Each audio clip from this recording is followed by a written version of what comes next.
Si Miyaka Yuki ay pangkaraniwang mag-aaral lamang at malapit nang magtapos sa high school. Subalit dahil sa mahiwagang kapangyarihan ng isang aklat tungkol sa sinaunang Tsina na kung tawagin ay aklat ng 4 na tagapangalaga ng langit at lupa, nagawa niyang makarating sa syudad ng Conan. Isang mundo na kakaiba sa mundo na kanyang kinagisnan. Samantalang si Julie naman, isang kaibigan at kaklase ni Miyaka, ay nagpatuloy sa pagbabasa ng naiwan nilang mahiwagang aklat. Pagkatapos makilala ni Miyaka si Tamahome, isang binata na may tatak ng halimaw sa kanyang noo, nahuli naman sila ng mga sundalo ni Hotohori, ang emperador. Kung gano'n narinig ninyong lahat, ang dalagang ito magkakamit ng kapangyarihan ng Suzaku at hihirangin na tagapangalaga ng ating imperyo.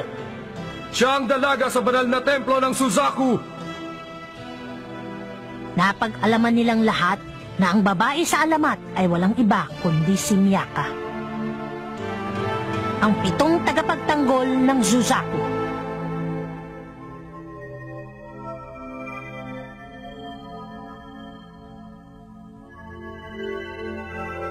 Noong gabing hinirang na Suzaku ang dalaga, binigyan sila ng silid na tutulugan sa palasyo.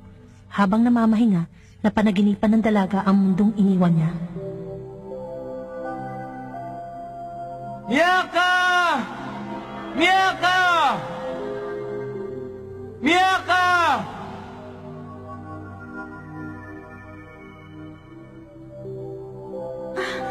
Kuya Kenny? Miyaka? Kuya! Sige na, tulungan mo ako! Kuya Kenny, gusto ko nang umuwi. Gusto ko na makabalik sa mundo natin. Kuya Kenny! Kuya! Pero hindi ako ang kuya mo, Miyaka. Ha? Pero hindi ako ang kuya mo, Miyaka. Ha? Tamahome! Bakit ka nandito? Ano ginagawa mo sa kwarto ko? Ang yabang mo naman. Nagpunta ako dito kasi nag-aalala sa'yo ang emperador. At nag-aalala din ako sa'yo. Ha? Nag-aalala siya sa akin?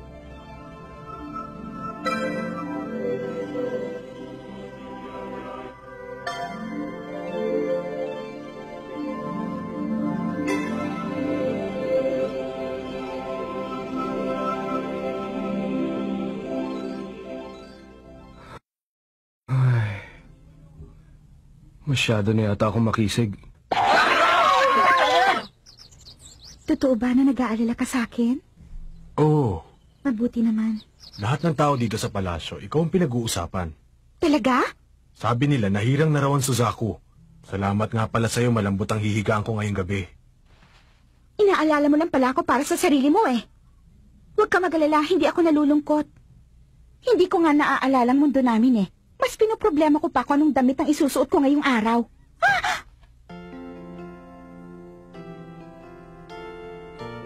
Sige lang, umiyak ka. Huwag mong pipigilan ang sarili mo. Umiyak? Kung gusto mo, ako muna magiging kuya mo. Walang bayad, libre.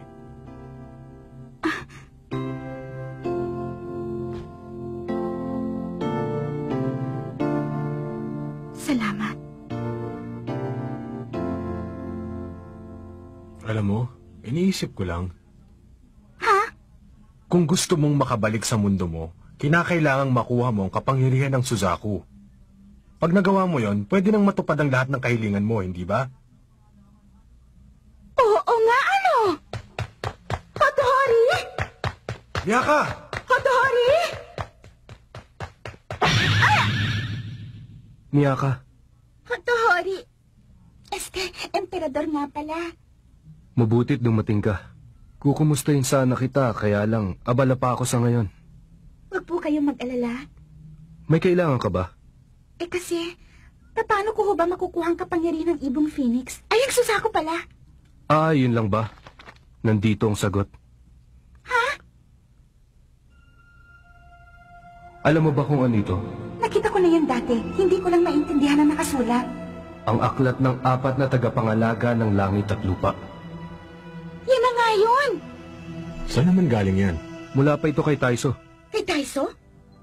Siya ang unang emperador na binilinan ni Tycoon, yung nangangalaga sa mundo namin, ng sagradong aklat na ito. Sagradong aklat? Hinati sa 4 ang 28 planetang sakop ng kalangitan. Ibig sabihin, may 7 planeta sa bawat pangunahing dulo ng kompas. Sila ang 4 na tagapangalaga. Ang Suzaku o ang pulang Phoenix ang isa sa 4 na ito.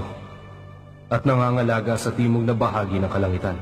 Sa ilalim ng Suzaku, nakapaloob ang mga pangalang Chichiri, Tamahome, Noriko, Otohori, Chiriko, Taski at Mitsukake. Sila ang 7 planeta ng Suzaku. Ha? Ako si Hotohori, ang tubig ahas. Ikaw, Tamahome, ang alimango at isa sa 7 tagapagtanggol ng Suzaku. Babantayan mo ang Suzaku at bibigyan siya ng kapangyarihan. Dahil ayon sa sagradong aklat, ito ay alamat ng isang dalaga na natupad ang lahat ng kanyang kahilingan nang makuha niya ang 7 tagapagtanggol ng Suzaku. Ibig sabihin, pag natagpuan ng 5 pang taon nagtatagli na tatak ng iba pang planeta sa kanilang katawan, Matutupad na ang aking mga kahilingan. Kailangan mo matagpuan ng iba pa sa sarili mong pagsisikap. Hindi mo makukuha ang kapangyarihan ng Suzaku hanggat hindi mo natitipon ang 7 ito. Tamahome, napansin mo? ang alin? Kasamang pangalan mo sa 7 planetang nabanggit. Oo nga. At ikaw rin, Hotohori, emperador pala. Siyempre naman. Nakakainis. Kaya naman pala siya mabait sa akin eh. Mukhang nalungkot ka yata, Miyaka. Ha? Naku, hindi ah! O sige! Hahanapin ko na. Ang 5 pang natitira. Dalhin niyo dito ang lahat ng nangunguna sa literatura at pakikidigma! Kamahalan, mahal na Suzaku. Narito na po ang mga nangunguna sa literatura at pakikidigma, gaya ng inyong inutos. Maraming salamat. Itaas ang kamay ng may nakatatak na letra sa katawan. Wala. Hindi naman basta-basta lalabas ang letra sa katawan eh. Baka nga hindi nila alam na may nakatatak sa kanila. Mabuti pa, susubukan ko muna ang kanilang mga galing. Pero sa totoo lang, sana yung natitirang 5 ay mga naggagandahang dilag. Sa totoo lang rin, sana yung natitirang 5 makikisig na binata. Umanda kayo!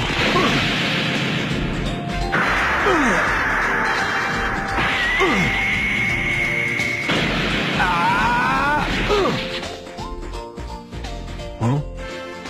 Alam mo, sayang lang ang ginawa mong pagpapakitang ginas. Sabi na kasi ako talagang makakahanap sa 7 tagapagtanggol ng Suzaku. Paano naman?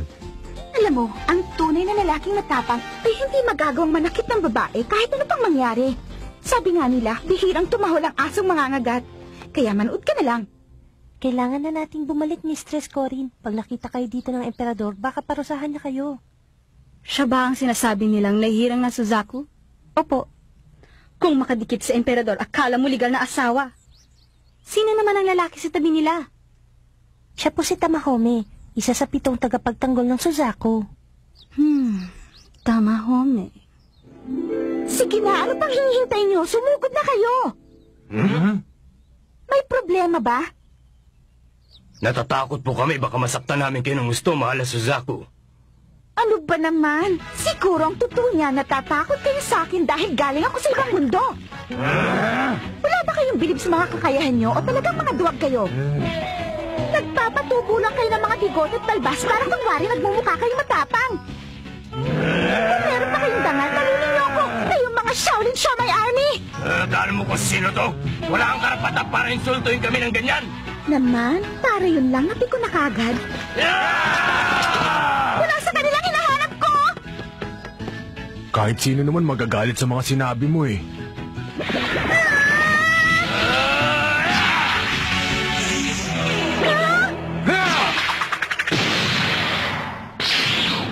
Tama na! Hindi dapat kayo pumapatol sa babae!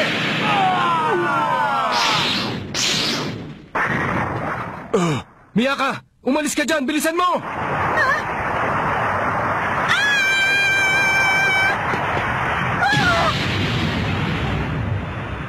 Miyaka! At natabunan ng Suzaku nang biglang bumagsak ang pagoda. At... Ha? Ha? Bakit? May sugat ako. Aray ko, palagay ko nasugatan ako sa hita. Ang sakit eh. Pero sigurado hindi ako patay. Ha? Pero, imposible to.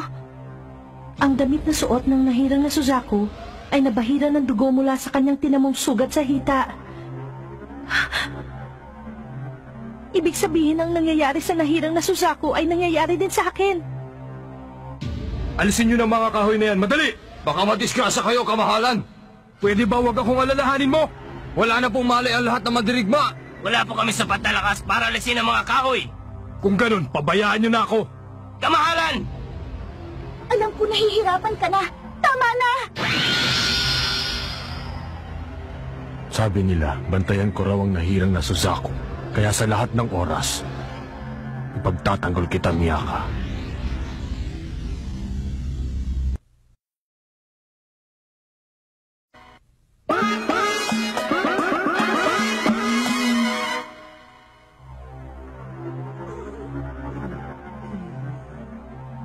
Miyaka!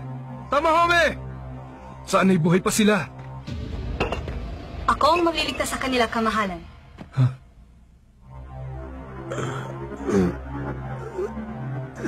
Di ko na kaya. Patay na.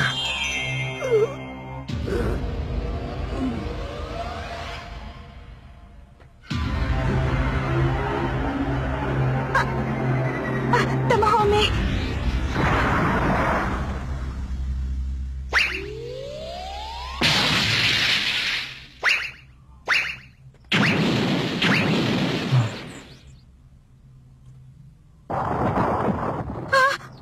Nandito, buhay pa sila. Talagang maswerte ka. Sino kaya siya? Nasaktan ba kayo? Hindi naman masyado, kamahalan. Tamahome, salamat at iniligtas mo ang Suzaku. Wala bang pabuya? Siyempre meron. Kahit napilitan ka, itinaya mo pa rin ang buhay mo para sa akin. Bakit? May problema ba? Ginagawa ko lang ang isang bagay kapag gusto ko talagang gawin. Siguro sa ibang paraan at pagkakataon na lang kita sisingilin, Miyaka. Kung ganoon, maraming salamat. Medyo nanakit lang ang likod ko. Pero Tamahome, ng mga oras na yun,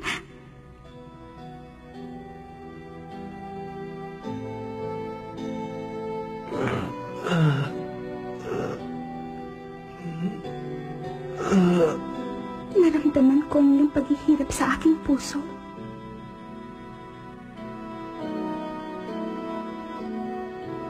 Ang sakit. Itinaya mong buhay mo para sa akin. Dahil ba sa akong nahirang na Suzaku? O dahil sa... Isa ka ba sa mga babaeng nakatira sa aking harem? Opo. Kakaiba ang lakas mo. Hindi kaya... Ha? Ano balak niyong gawin, kamahalan? Ipagpaumanhin mo. Pero meron kang... Ito po ba?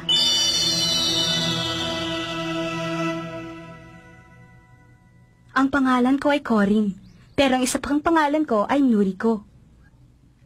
Kung gano'n ay isa ka pala sa 7 tagapagtanggol.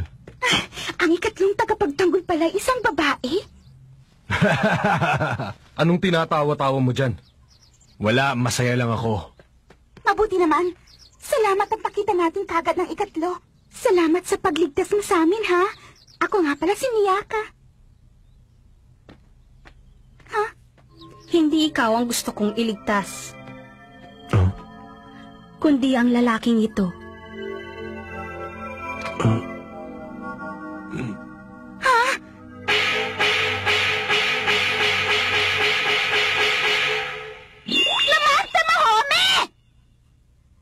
Nilinisan ng Suzaku ang kanyang damit na nabahira ng dugo at... Ayan, malinis na. Ang hirap palang tanggalin ang mantsa ng dugo. Aray ko! Naalala ko tuloy yung babaeng sinuri ko. Bakit kaya niya hinalikan ng ganun si Tamahome? Naiinis tuloy ako sa kanya. Pero isa siya sa 7 tagapagtanggol. Wala akong magagawa. Kung gusto kong makabalik sa mundo namin, kailangan kong maipon ng 7 tagapagtanggol na Suzaku. Kaya kahit naiinis ako sa kanya, kailangan ko pa rin siyang pakisamahan. Pero paano? Paano ako makikipagkaibigan sa kanya? Sige, lalaban ko muna itong mga panloob ko, tapos bibisitahin ko siya, tapos... Miyaka! Bastos! Lumabas ka dito! Huwag ka sumigaw. Gusto ko lang naman magtago dito eh. Sige na!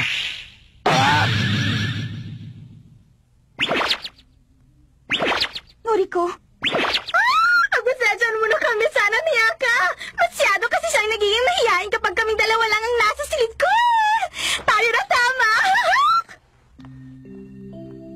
Iniinis talaga ako na babaeng yan! Bakit kailangan ko pa makipagkaibigan sa babaeng yon? Manigas siya! Ayoko nga! Pero sandali, kung hindi ko gagawin yun, hindi ko makukuha ang kapangyarihan ng Suzaku. Tiyak na malalagot ako sa mama ko, kaya... Anong sabi mo? Gusto mong manilbihan sa akin bilang alalay? Kung pwede sana. Pakawalan mo na ako!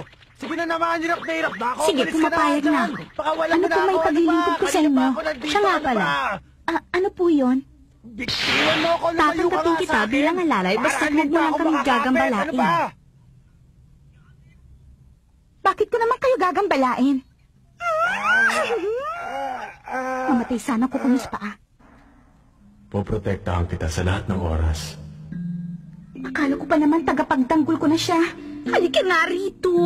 Tama na! Sabi lang, tama na eh! Ngayon, sinuri ko na ang gusto niya makasama. Bagay nga kayong dalawa. Miyaka, tulungan mo akong ayusin ang buhok ko. Ha? Opo. Sa tingin mo ba maganda ang buhok ko? Ha? Opo, opo. Huwag mo ngang hilaan at nasasaktan ako! Gusto kong pakintabing mo ng mabuti ang lugar na ito. Opo. Pag may nakita akong dumi, hindi ka maghahapunan. Lilinisin ko pong mabuti, ma'am.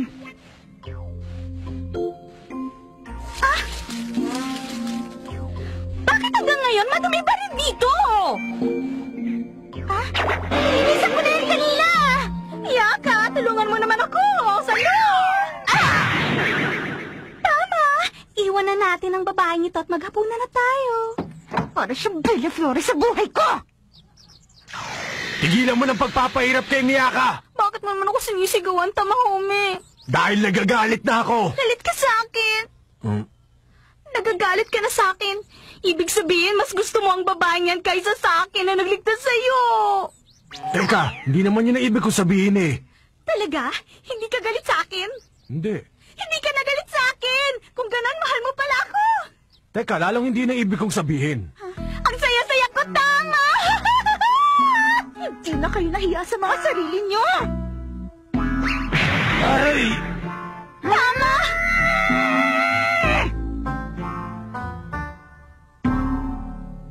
Sinuri ko kasi eh. Kinagalit ako palagi.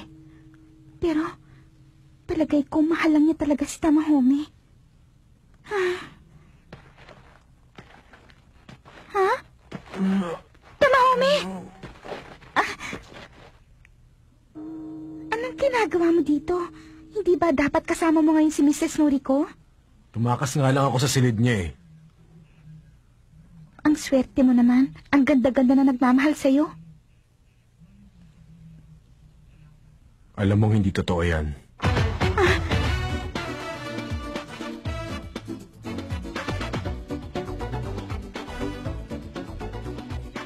Sa palagay mo ba masaya ako sa nangyayari ngayon sa akin? Kasi, ang akala ko eh. Tamahome!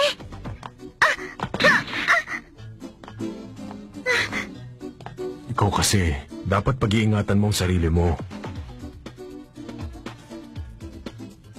Muling binendahan ng binatang si Tamahome ang sugatang binti ng Suzaku at sinubukang pagalingin ito. Makikita sa kanyang mga mata ang pangamba at pag-aalala para sa dalaga. Huwag kang gagalaw. Opo. Okay.